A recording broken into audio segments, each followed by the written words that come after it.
ಪ್ರತಿಭಟನೆ ಮಾಡಿದ ನಂತರ ಇವರೊಂದು ಕಾಂಗ್ರೆಸ್ನ ಬ್ಲಾಕ್ ಕಾಂಗ್ರೆಸ್ನ ಅಧ್ಯಕ್ಷರು ಮತ್ತು ಕಾಂಗ್ರೆಸ್ ಪಕ್ಷದ ಮುಖಂಡರು ಒಂದು ಪ್ರೆಸ್ ಮೀಟನ್ನು ಮಾಡಿದ್ದಾರೆ. ಅದರಲ್ಲಿ ಏನು ಹೇಳಿದ್ದಾರೆ, ಹಾಲಪ್ಪನವರು ಹತಾಶೆ ಆಗಿಬಿಟ್ಟಿದ್ದಾರೆ, ನಮ್ಮ ಕೆಲಸಗಳನ್ನು ನೋಡಿ ಹತಾಶರಾಗಿದ್ದಾರೆ, ಹಾಗಾಗಿ ಅವರು ಈ ರೀತಿ ಮಾತನಾಡ್ತಿದ್ದಾರೆ. ಅವರಿಗೆ ಹೇಳಲಿಕ್ಕೆ ಇಷ್ಟಪಡ್ತೀನಿ, ಹತಾಶರಾಗಲ್ಲ. ಹತಾಶರಾಗ್ತಕ್ಕಂಥ ಪ್ರಶ್ನೆ ಇಲ್ಲವಲ್ಲ. ನೀವೇನು ಕೆಲಸ ತಂದಿದ್ದೀರಿ ಅನ್ನೋದು ಮುಖ್ಯ ಅಲ್ಲ. ಗ್ರಾಮಾಂತರ ಸಮರೋಪಾದಿಯಲ್ಲಿ ಕೆಲಸ ನಡೀತಾ ಇದೆ ಅಂತ ಹೇಳಿದ್ದಾರೆ. ಎಲ್ಲಿ ನಡೀತಾ ಇದೆ, ಯಾವಾಗ ದುಡ್ಡು ಬಂತು, ಎಲ್ಲಿಂದ ಬಂತು ಅದನ್ನು ಹೇಳ್ಬೇಕಲ್ಲ. ನೀವು ಪತ್ರಿಕೆಯವರು ಕೇಳಿದೀವಿ, ಒಂದು ಏನು ಬಂದಿದ್ದಕ್ಕೆ ಒಂದು ದಾಖಲೆಗಳನ್ನು ಕೊಡಿ ಅಂತ ಕೇಳಿದಾಗ ಅವ್ರ ಥರ ದಾಖಲೆ ಇಲ್ಲ ಅಂತೇಳಿ ನಾವು ಕೇಳ್ತೀವಿ. ಅದಕ್ಕಾಗಿ ಅವ್ರನ್ನ ಎಬ್ಬಿಸ್ತಕ್ಕಂಥ ಕೆಲಸವನ್ನು ನಾವು ಮಾಡಿದ್ದೀವಿ ವಿನಃ ಹತಾಶರಾಗಂತ ಪ್ರಶ್ನೆ ಇಲ್ಲ. ಯಾಕೆಂತಂದ್ರೆ ಹಾಲಪ್ಪನವರು ಸೊರಬದಲ್ಲಿ ಕೆಲಸ ಮಾಡಿದ್ದಾರೆ ಅಂತ ಹೇಳಿ ಜನ ಹೇಳ್ತಾರೆ, ಗೊತ್ತು ಹೇಳ್ತಾರೆ. ಹೊಸನಗರದಲ್ಲಿ ಮೊದಲಾದಾಗ ಅಲ್ಲಿಯೂ ಕೂಡ ಕೆಲಸ ಮಾಡಿದ್ದಾರೆ ಅಂತ ಹೇಳ್ತಾರೆ, ಸಾಗರದಲ್ಲಿಯೂ ಕೆಲಸ ಮಾಡಿದ್ದಾರೆ. ಹಾಗಾಗಿ ಹತಾಶ ಆಗ್ತಕ್ಕಂಥ ಪ್ರಶ್ನೆಯೇ ಇಲ್ಲ ಇದರಲ್ಲಿ. ಅವರು ಹತಾಶರಾಗಿದ್ದಾರೆ, ಏನು ಮಾಡ್ಲಿಕ್ಕಾಗಲಿಲ್ಲ. 3 ವರ್ಷ ಆಯಿತು. ಮತ್ತೆ ಗೋಪಾಲಕೃಷ್ಣ ಅವರು ಇದು ಮೊದಲನೇ ಸಾರಿ ಅಲ್ಲ ಸಾಗರಕ್ಕೆ, ಇದು 3ನೇ ಬಾರಿ ಶಾಸಕರವರು. ಹಾಲಪ್ಪನವರು ಒಂದೇ ಬಾರಿ ಆಗಿರೋದು. ಹಾಲಪ್ಪನವರು 5 ವರ್ಷದ ಒಂದೇ ಬಾರಿ MLA. ಅವ್ರು ಹಾಗಲ್ಲ, 3 ವರ್ಷದಲ್ಲಿ ಏನು ಕೆಲಸ ಮಾಡಿದ್ದಾರೆ. ಹಾಲಪ್ಪನವರು ಒಂದು ಅವಧಿಯಲ್ಲಿ ಎಷ್ಟು ಕೆಲಸ ಮಾಡಿದ್ದಾರೆ ಅನ್ನೋದನ್ನ ತುಲನೆ ಮಾಡಿದಾಗ ನಮಗೂ ಅರ್ಥ ಆಗುತ್ತೆ, ಜನಸಾಮಾನ್ಯರಿಗೆ ಅರ್ಥ ಆಗುತ್ತೆ ಯಾರು ಜಾಸ್ತಿ ಕೆಲಸ ಮಾಡಿದ್ದಾರೆ ಅಂತೇಳಿ. ಮತ್ತೆ ಹೇಳ್ತಾರೆ ಕೆಲಸ ತಂದಿದ್ದೀವಿ ಯಾವುದಕ್ಕೆ, ಟಾಗೋರ್ ಕಲ್ಚರ್ ರಂಗಮಂದಿರಕ್ಕೆ ತಂದಿದ್ದೀವಿ ಅಂತ ಹೇಳ್ತಾರೆ. 4,80,00,000 ತಂದಿದ್ದೀವಿ ಅಂತ ಹೇಳ್ತಾರೆ. ಎಂತಂದ್ರೆ ನಮ್ಮ ಹತ್ರ ದಾಖಲೆ ಇದೆ, ಯಾರ ಕಾಲದಲ್ಲಿ ಆಯಿತು ಅನ್ನೋಂತೇಳಿ ನಿಮ್ಗೆ ದಾಖಲೆ ಕೊನೆಗೆ ಕೊಡ್ತೀನಿ. ಒಂದು ಸಾರಿ 3,80,00,000 ಸ್ಯಾಂಕ್ಷನ್ ಆಯಿತು. ತದನಂತರದಲ್ಲಿ ಮತ್ತೆ 1 ಕೋಟಿ ಆಯಿತು. ಹಾಲಪ್ಪನವರ ಕಾಲದಲ್ಲಿ ಆಗಿರೋದು ಇದು 2022ರಲ್ಲಿ ದಾಖಲೆ ಇದೆ. ಈ ರೀತಿ ದಾಖಲೆ ಅವ್ರ ಹತ್ರ ಏನಾದ್ರು ಇದೆಯಾ ಕೇಳಿ ಸರ್. ಯಾವುದೇ ಕೆಲಸ ಆಗಿರ್ಬೋದು, ತಂದಿದ್ದಿದ್ರೆ ಹೇಳಿ. ಮತ್ತೆ ಹೇಳ್ತಾರೆ ಅವರಿಗೆ ಅಭಿನಂದನೆಗಳನ್ನು ನಾನು ಹೇಳಲಿಕ್ಕೆ ಇಷ್ಟಪಡ್ತೀನಿ. ಕಾಂಗ್ರೆಸ್ನವರಿಗೆ ಹಾಲಪ್ಪನ ಕೆಲಸ ಮಾಡಿದ್ದಾರೆ, ಅವರು ಉಳಿದ ಕೆಲಸವನ್ನು ನಾವು ಮಾಡ್ತೇವೆ. ಅವರು ಮುಂಚೆ ತಿಮ್ಮಪ್ಪನವ್ರು ತಂದಿರ್ತಕ್ಕಂಥ ಕೆಲಸವನ್ನು ಅವ್ರು ಮಾಡಿದ್ದಾರೆ ಅಂತ ಹೇಳ್ತಿದ್ದಾರೆ. ಅಂದ್ರೆ ಅವರೇ ಒಪ್ಕೊಂಡಂಗೆ ಆಗಲ್ಲ. ಅವರಿಗೆ ಮೊದಲನೇದಾಗಿ ನಾನು ತಮ್ಮ ಮುಖಾಂತರ ಅವರಿಗೆ ಅಭಿನಂದನೆಗಳನ್ನು ಸಲ್ಲಿಸ್ತೇವೆ. ಮತ್ತೆ ಈಗಾಗಲೇ ಕಾಗೋಡು ತಿಮ್ಮಪ್ಪನವರು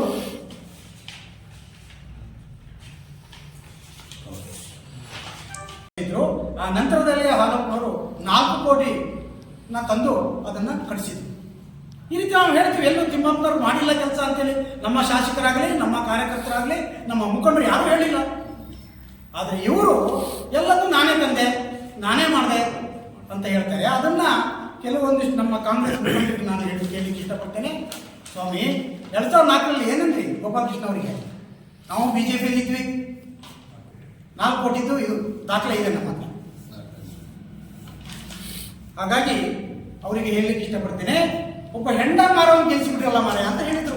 ಇದೇ ಕಾಂಗ್ರೆಸ್ನವ್ರು ಸುತ್ತಮುತ್ತ ಕೂತಿರ್ತಾರಲ್ಲ ಅವ್ರು ಹೇಳಿದರು. ಮತ್ತೆ ಒಬ್ಬ ಹೆಬ್ಬೆಟ್ಟು ಅಂತ ಹೇಳಿದ್ರಿ. ಚಂದ್ರಪ್ಪನವ್ರು ಅಲ್ಲೇ ಕಾಂಗ್ರೆಸ್ನಲ್ಲೇ ಇದ್ರು ಸ್ವಾಮಿ. ಆಗ ಚಂದ್ರಪ್ಪನಿಗೆ ಮರ್ತೋಗ್ತಿದೆಯಾ? ಮಾತಾಡಬೇಕಾದ್ರೆ ನೋಡಿ ಮಾತಾಡಬೇಕು, ಒಬ್ಬರನ್ನ ಹೀಯಾಳಿಸ್ಬೇಕಾದ್ರೆ.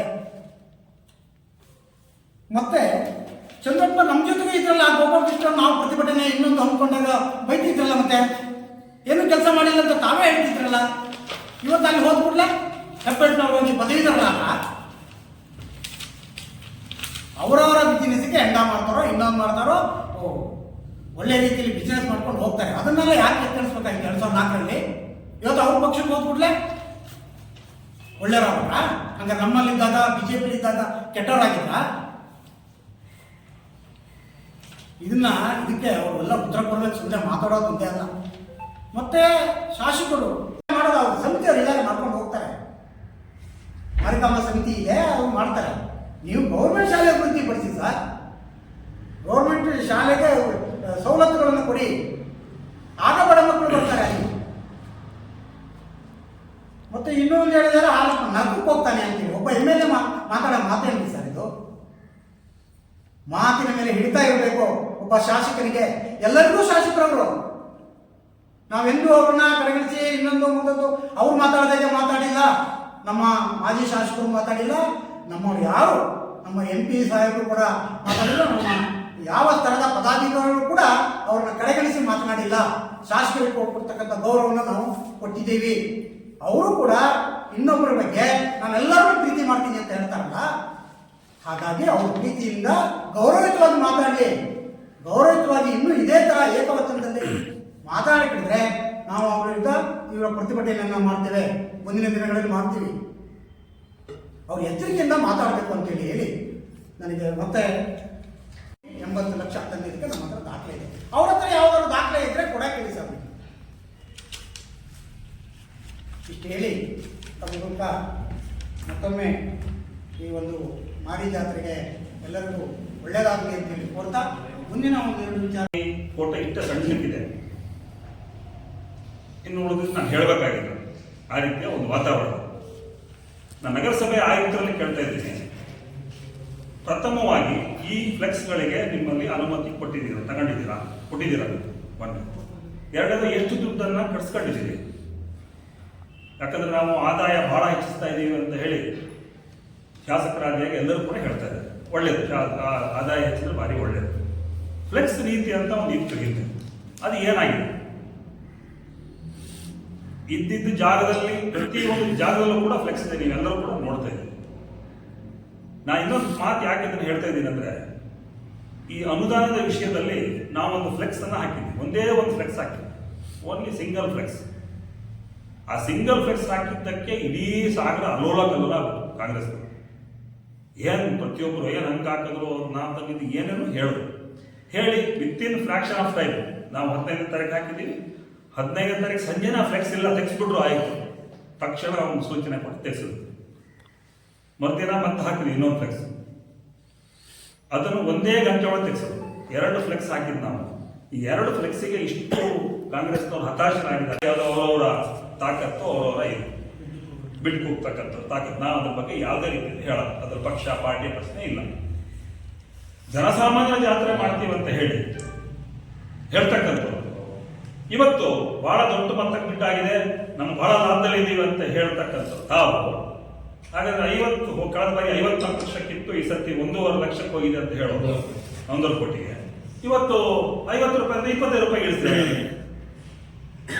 ಸುಮ್ಮನೆ ಬಾಯಿದೆ ಅಂತ ಹೇಳಿ ಬಾಯಿ ತಪ್ಪಲಕ್ಕೆ ಮಾತಾಡ್ತಕ್ಕಂಥ ಅವಶ್ಯಕತೆ ಇಲ್ಲ ಅಂತ ಹೇಳ್ತಾ ಇದ್ದೀನಿ. ಯಾಕಂದ್ರೆ ಇವತ್ತು ಶಾಸಕರು ಈ ಒಂದು ಮಾರಿ ಜಾತ್ರೆಯನ್ನ ಬಹುಶಃ ಬೇರೆಲ್ಲ ಕೆಲಸಗಳನ್ನ ಬದಿಗೊಟ್ಟಿ ಮಾರಿ ಜಾತ್ರೆಗೆ ತಮ್ಮನ್ನು ತಾವು ಮೀಸಲು ಇಟ್ಕೊಂಡಿದ್ದೀವಿ, ಒಳ್ಳೇದು. ಆದರೆ ಪ್ರತಿಯೊಂದು ವಿಭಾಗಕ್ಕೆ ಒಬ್ಬೊಬ್ಬರು ಸರ್ಕಾರಿ ಅಧಿಕಾರಿಗಳನ್ನು ನಿಯೋಜನೆ ಮಾಡಿದ್ದಾರೆ. ಯಾಕಿದು ಸರ್ಕಾರಿ ಜಾತ್ರೆ ಮಾಡಲಿಕ್ಕೆ ಕೊಟ್ಟಿದ್ದೀರಾ ಅಂದ್ರೆ, ಅಥವಾ ಮುಂದಿನ ದಿನಗಳಲ್ಲಿ ಇದನ್ನು ಮುಜರಾಯಿ ವಹಿಸ್ತಕ್ಕಂಥ ಹುನ್ನಾರ ಇದೆಯಾ? ಮಾರಿಕಾಂಬಾ ಕಮಿಟಿಲಿ ಇಷ್ಟು ದಿನ ಇರ್ತಕ್ಕಂಥವ್ರು ಇದನ್ನು ಸಹಿಸ್ಕೊಂಡು ನಡೆಸ್ತಾ ಇದ್ದೀರಲ್ಲ, ಬಹುಶಃ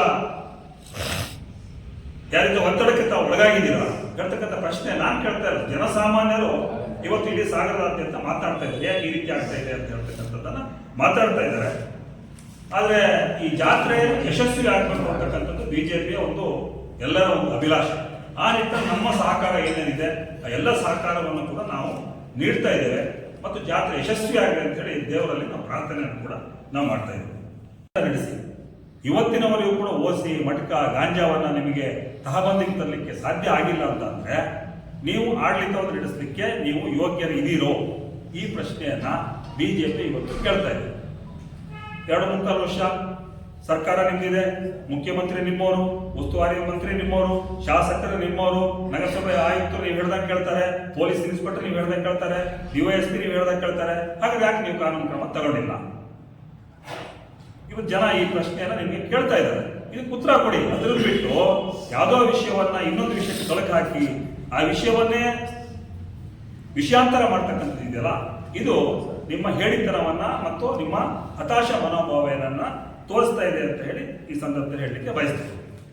ಜೊತೆಗೆ ಇನ್ನೊಂದು ವಿಷಯ, ಜೋಗ ರಸ್ತೆಯಲ್ಲಿ ನೀರಿನ ವ್ಯವಸ್ಥೆಯನ್ನ 8 ಮತ್ತು 10ನೇ ವಾರ್ಡ್ ಸದಸ್ಯರಾದ ಗಣೇಶ್ ಪ್ರಸಾದ್ ಮತ್ತು ಮೇಘರಾಜ್ ಅವರು ಮಾಡಿರಲಿಲ್ಲ, ನಾವು ಮಾಡಿಬಿಟ್ವಿ ಅಂತ ಹೇಳಿ ಮೊನ್ನೆ ತಮ್ಮ ಬೆನ್ನ ತಾವೇ ತಪ್ಪರಿಸ್ಕೊಂಡು ವಿಡಿಯೋ ಮಾಡಿ ಕುಣಿದು ಕುಪ್ಪಳಿಸ್ತಾ ಇರ್ತಕ್ಕಂಥದ್ದನ್ನು ನೋಡಿದ್ವಿ. ಬಹುಶಃ ಜನಸಾಮಾನ್ಯರು ದಡ್ರಿಲ್ಲ. ಈ NH ನಡಿಬೇಕಿದ್ರೆ ಕರೆಂಟ್ ಕಂಬವನ್ನು ಕೂರಿಸ್ತಾ ಇದ್ದ ಸಂದರ್ಭದಲ್ಲಿ ಶಾಸಕರು ಒಂದ್ಸರ್ತಿ ಜರಡಿಯಿಂದ ಆ ಕಡೆ ಹಾಕಬೇಕು ಅಂದ್ರು, ಅವ್ರ ಕಡೆ ಇನ್ನೊಬ್ರು ಜರಡಿಯಿಂದ ಈ ಕಡೆ ಹಾಕಬೇಕು ಅಂದ್ರು. ಬಹಳ ಚರ್ಚೆ ನಡೆದು ಈಗ 1.5 ತಿಂಗಳ ಹಿಂದೆ ಆ ಕಂಬವನ್ನು ಹಾಕಿದ್ದಾರೆ. ಆ ಕಂಬ ಹಾಕಿದೇನೆ ಪೈಪ್ ಲೈನ್ ಮಾಡಲಿಕ್ಕೆ ಬರಲ್ಲ. ಈ